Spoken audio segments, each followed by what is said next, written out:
আপনারা সকলেই জানেন বাংলাদেশ অন্যান্য দেশের তুলনায় ছোট হলেও প্রাকৃতিক সৌন্দর্যে ভরপুর একটি দেশ। প্রকৃতি যেখানে আমিও সেখানে। তাই তো একটা দিন প্রকৃতিকে উপভোগ করব বলে চলে গিয়েছিলাম বাংলাদেশের অ্যামাজনে। অবাক হলেন?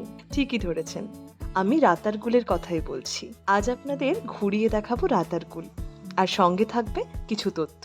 এই রাতারগুল জলাবন বাংলাদেশের একমাত্র মিঠা পানির জলাবন এবং এটি একটি বন্যপ্রাণী অভয়ারণ্য। এটি সিলেটের গোয়াইনঘাটে অবস্থিত। সিলেট থেকে এই গোয়াইনঘাটের দূরত্ব ২৬ কিলোমিটার।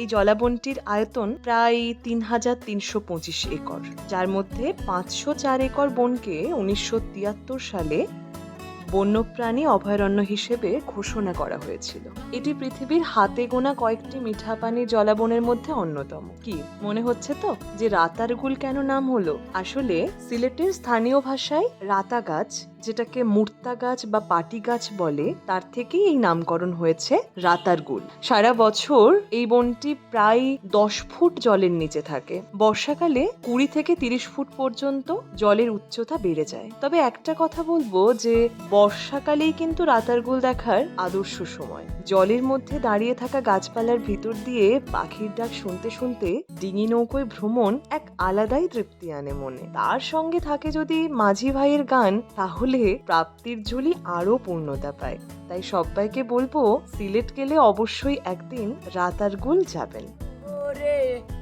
পাথরে নগরে তাই তো আইলাম সিলেটে, তাই তো আইলাম সিলেটে, মন বসে না শহরে, ইট পাথরে নগরে তাই তো